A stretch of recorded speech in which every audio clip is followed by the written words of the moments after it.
Olá, boa tarde, graça e paz. Hoje eu tô um pouquinho rouca, mas eu preciso fazer esse vídeo. Preciso subir esse vídeo no YouTube, não limitar ele apenas à plataforma de um grupo de mulheres e nem a um devocional de WhatsApp. Eu acho que quanto mais a gente postar as maravilhas, os milagres, o que Deus está fazendo e como Ele pode alcançar mais vidas, é bem-vindo. Jesus se agrada, Jesus está feliz conosco, amém?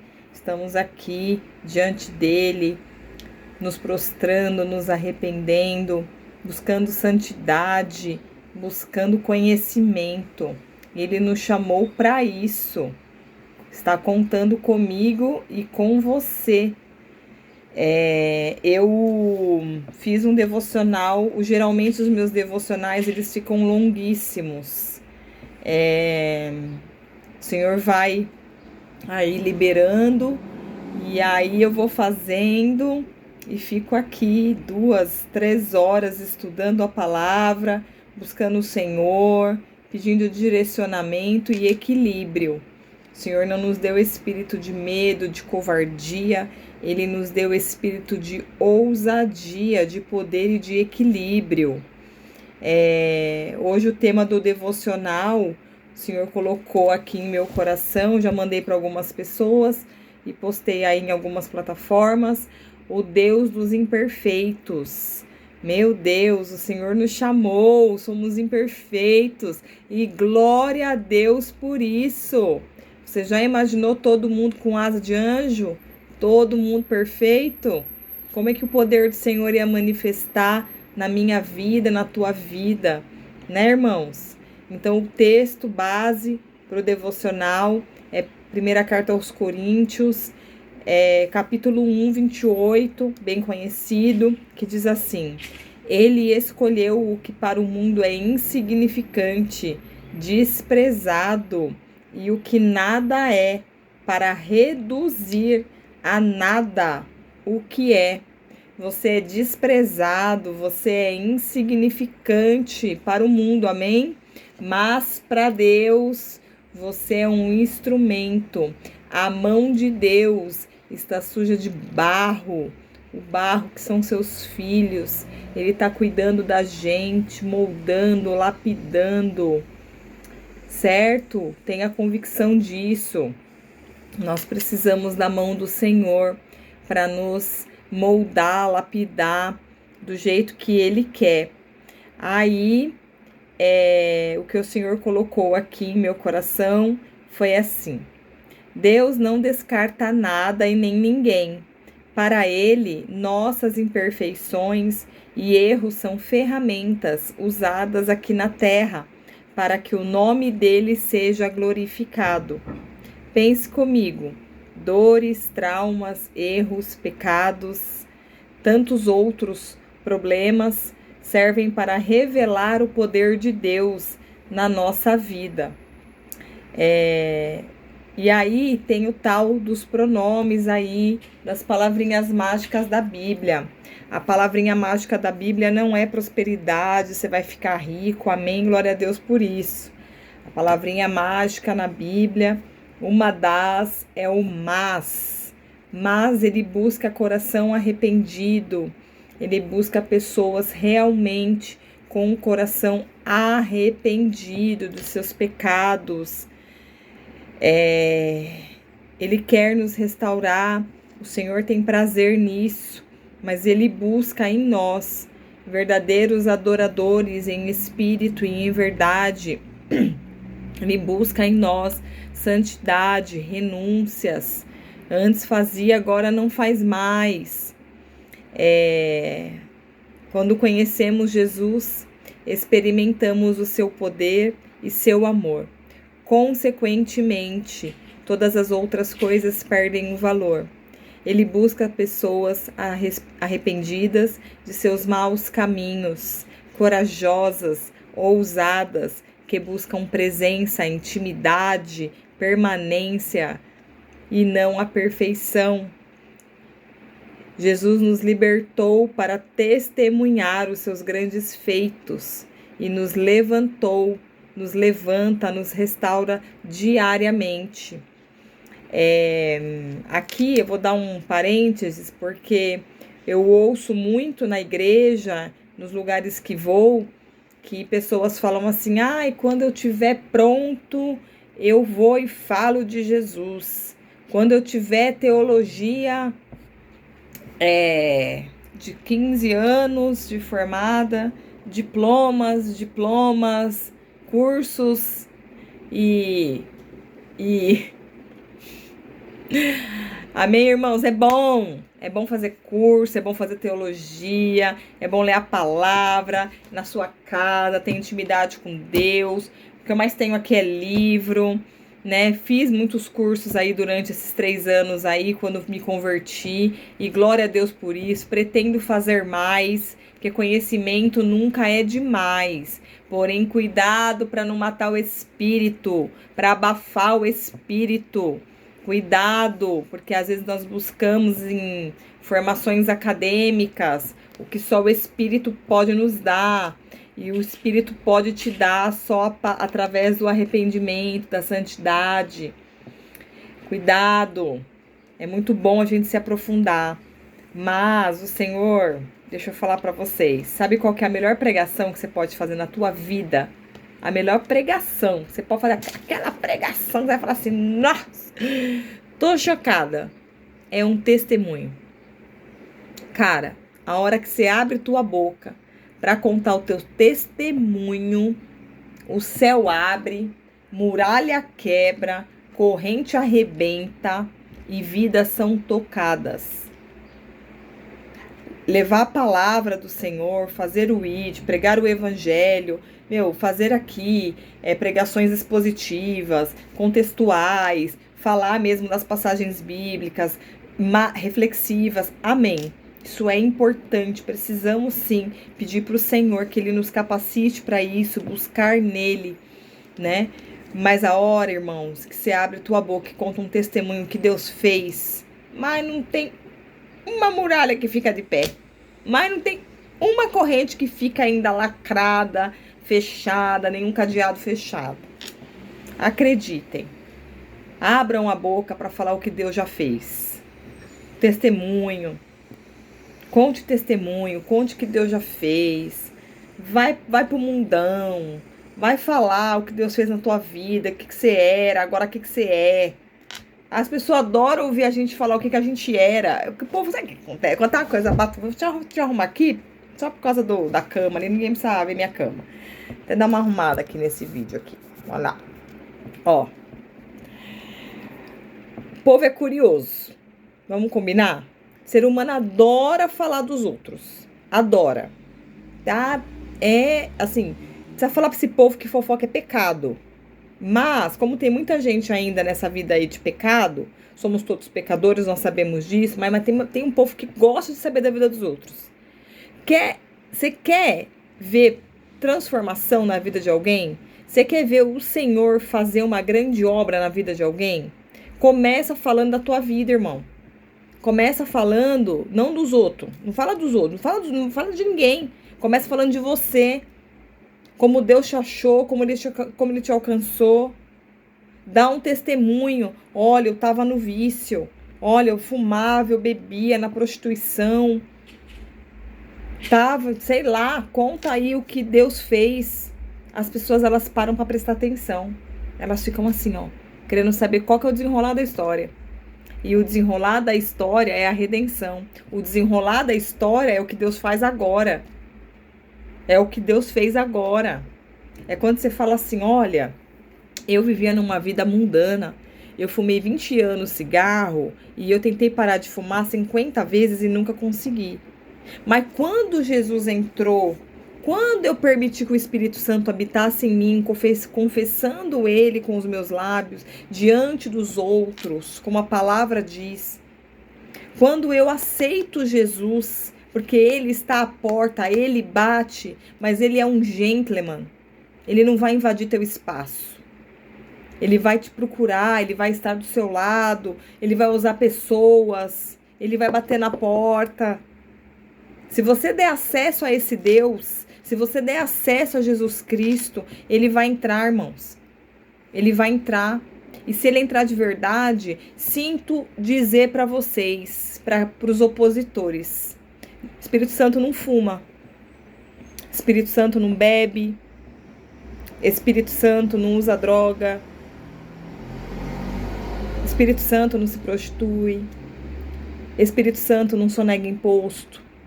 Espírito Santo não faz fofoca. Espírito Santo não fala mal dos outros. Espírito Santo não mata ninguém. É isso que a gente precisa entender. A palavra diz pra gente ir como a gente está. Amém? Nós vamos com os vícios, nós vamos prostitutos, nós vamos sonegando. Nós vamos. E durante o processo da conversão, o Evangelho de Jesus, ele nos transforma. É inevitável, irmãos. É inevitável. É inevitável você falar para mim que você é crente há 2, 3, 20 anos e que você faz as mesmas coisas. Desculpe, irmãos. Não entra na minha cabeça isso. Não entra. Uma pessoa convertida, de verdade, não convencida, ela faz as coisas direito. O Evangelho de Jesus Cristo, pregado de verdade, impresso nas tábuas do seu coração, ele vai te transformar de dentro para fora. Ele vai te tocar e ele vai fazer você sair do vício, ele vai fazer você sair da prostituição, da sonegação, da mentira, do engano, dos desejos maus, dos pensamentos maus. Esse é o Deus que eu conheço. Se tem gente aí falando que é cristão e que tá com cigarro na boca, irmãos, aí eu vou ter que falar assim: o Espírito Santo fuma? Você precisa de libertação, irmãos. Se isso ainda tá na tua vida e você se diz cristão e você desceu a água do batismo, as águas do batismo, se você confessou Jesus como seu único suficiente Salvador e você ainda tem algum vício, se você ainda tem algo errado, peça pro Senhor tirar isso da sua vida, irmãos. O Deus que eu conheço liberta, exorta, cura, transforma. Esse é o Deus que eu conheço. Foi o que fez a minha vida. Eu não tô dizendo pra vocês que tem anjo aqui, muito menos asa aqui atrás. Eu não tô dizendo isso, não. Mas espera aí. A Bíblia diz pra gente resistir ao diabo. A Bíblia diz pra gente resistir, não pra gente fugir. Se você ainda tá no seu pecado, desculpa, você tá fugindo. Você tá fugindo de buscar ajuda de um pastor, de pessoas do Senhor, de gente que pode te ajudar num processo de libertação. Seja ousado. Seja corajoso. Tá olhando pro irmão, o irmão tá vivendo um monte de coisa linda. O irmão tá vivendo bênção sem fim. Mas o que foi que o irmão abriu mão? É só, assim, comparar, entrar no grau de comparação e não querer fazer o que o outro faz, cara, você precisa de ajuda. Precisa pôr o orgulho no bolso. A Bíblia diz que Deus resiste aos orgulhosos. Vamos parar de ser orgulhoso. Pedir ajuda com gente séria, que tá fazendo um trabalho sério. Não é se enfiar também em qualquer buraco aí que fala que é igreja. Aí só quer tomar seu dinheiro, só quer te enganar, te contar um evangelho raso, de mentira.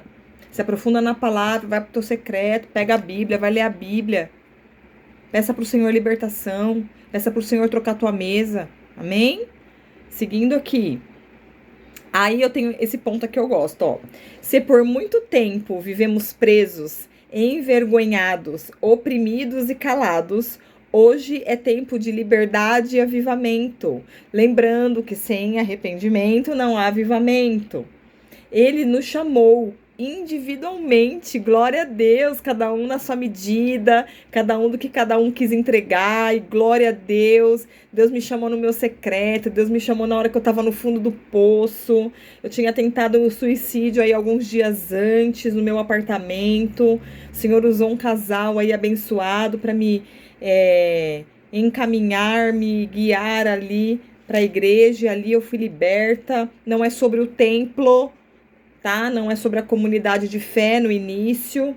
É sobre... Eu precisava estar ali num ambiente profético para ver o poder de Deus ali manifesto, amém? Mas quem liberta é Jesus, porém com um propósito a ser cumprido. Gente, se Deus chamou eu e você individualmente, amém? Para que ele chamou a gente? Propósito. E qual que é o seu propósito? Você não sabe ainda, irmão? Então agora eu vou revelar para você uma revelação revelada. Vidas.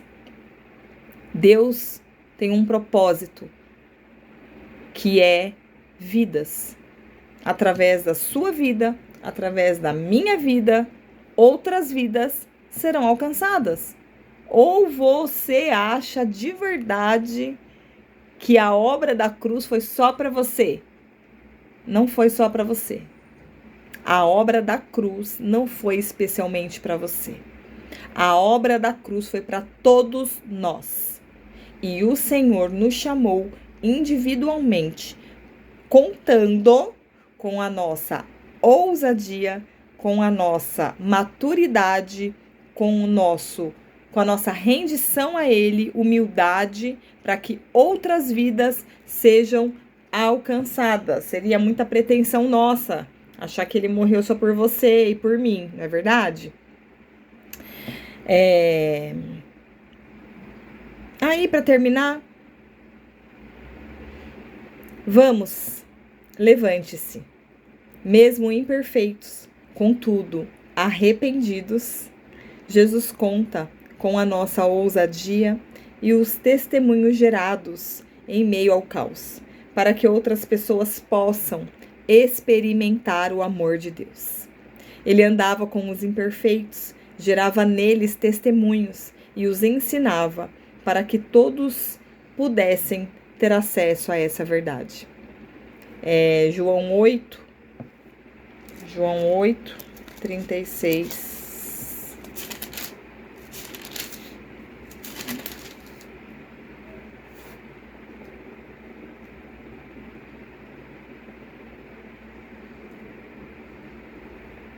Portanto, se o Filho os libertar, vocês de fato serão livres. Então, o 35 diz assim, João 8, tá? 35. O escravo não tem lugar permanente na família, mas o filho pertence a ela para sempre. Portanto, se o Filho os libertar, vocês de fato serão libertos. Então, vamos buscar a liberdade de Cristo. O Filho foi liberto. Nós somos libertos. Nós precisamos buscar essa liberdade. A liberdade do Evangelho cura, nos leva a lugares que nós nunca imaginamos. E eu não estou falando isso de América, eu não estou falando isso de Europa, eu não estou falando isso de mesas onde existem pessoas importantes. Pessoas importantes. Tem uma pessoa importante e ela é Jesus. Vamos parar de querer idolatrar os outros, idolatrar países, idolatrar lugares, mesas. Parar com essa vaidade, porque o Senhor vai levantar. O Senhor está levantando uma geração. O Senhor, se quiser te levar para a Europa, para a América, te colocar em mesas onde existem pessoas importantes aos teus olhos, Ele vai fazer. Mas nós precisamos buscar nele a santidade. Lugares altos, quando eu falo, o lugar mais alto que a gente pode estar é nos pés de Jesus. É o lugar de arrependimento, é o lugar de humildade, é um lugar de conforto, é um lugar de consolo. Ele vai curar, ele vai fechar as feridas que estavam abertas, as feridas que sangravam, as dores, os lutos, as mentiras, os enganos. Ele vai tirar, entende? E quando a gente conhece a verdade, quando a gente lê aqui, né,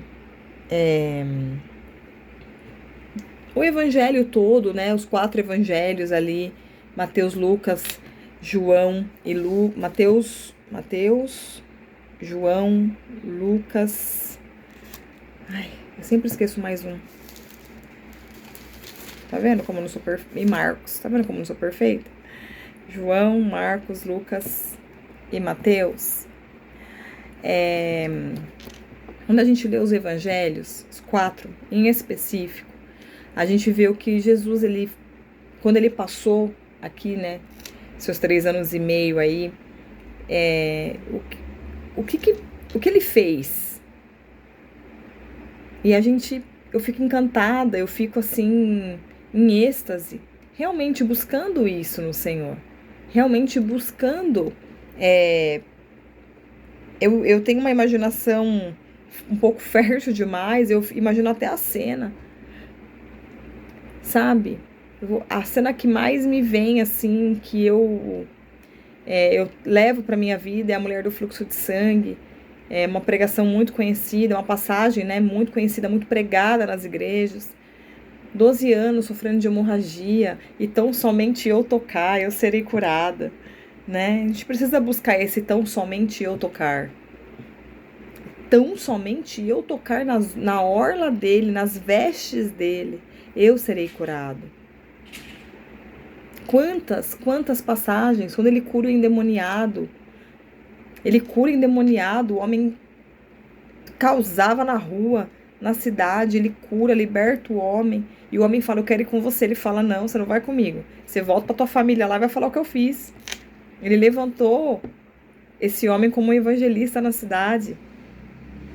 Ele quer te levantar, ele quer me levantar, mas pensa, só pensa, não faz as coisas na emoção. O levantar, quando a gente fala, levanta, te anda, quando a gente fala levanta, carregue sua maca, quando a gente fala tudo isso, é sobre a gente saber lidar com as nossas emoções, saber lidar com os nossos problemas, saber lidar com o que já passou e falar dessas coisas e elas não nos atingem mais de forma dolorosa e elas mudaram de forma dolorosa para uma forma prática de testemunho, onde a gente fala sem dor, sem medo, sem problema com julgamento. A gente leva nossos testemunhos para as pessoas. Isso é nos levantar. Nos levantar como uma voz, nos levantar como pessoas alcançadas pelo poder de Jesus. E Ele vai nos colocar nos lugares que Ele quer. Eu conto testemunho, às vezes, em roda de 4 ou 5 pessoas. Eu conto testemunho no Uber. Para quem não sabe, eu faço Uber. E aí eu conto meu testemunho dentro do carro. Para uma pessoa. Deus me levantou para esse tempo. Para ficar no Uber, para falar o testemunho da minha vida. E quantas pessoas eu já não consegui arrastar para a igreja? Quantas pessoas já não levaram Bíblia do meu carro? Tava lá, peguei, dei. Quantas pessoas não deu o endereço da igreja? Ou falei, procura uma igreja próxima da sua casa. Vamos falar de Jesus. Pessoas que às vezes estavam afastadas e viram em mim algo especial que se chama o Espírito Santo de Deus. E eu conto um testemunho. Eu tenho inúmeros testemunhos para contar, mas eu conto um ali no que o Espírito direciona. E essa pessoa é impactada, essa pessoa fica assim, vai embora, semente plantada, lancei a semente, outro vai e rega, entendeu? Então, assim, seja ousado, não tenha vergonha de falar do que Jesus já fez, o que Jesus fez para você. Não tenha vergonha de falar de Jesus. Você tem que ter vergonha, irmão, de quando você tava no mundo, tava lá com o copão na mão ali, ó, fazendo bumerangue lá, com bebida na mão, fumando, narguile, roupa curta, roupa colada, roupa vácuo, mostrando a polpa da bunda. Você tem que ter vergonha disso, irmã. Tem que ter vergonha de falar de Jesus, não. Tava fumando narguilé, fumando cigarro, fumando maconha, postava. Meu corpo, minhas regras. Tá bom, vai lá. Meu corpo, minhas regras. Toda cagada aí, com a pele toda esbagaçada, com o pulmão todo lascado. Ainda posta ainda, faz um merengue. É disso que você tem que ter vergonha, irmão. Tem que ter vergonha de falar de Jesus, não. Você tem que contar o que Jesus fez. Amém? Que você possa ficar com essa palavra aí e pedir pro Senhor libertação. Se você ainda não foi liberto totalmente, eu creio que o Senhor pode te libertar. Que você tenha um ótimo dia na presença do Senhor.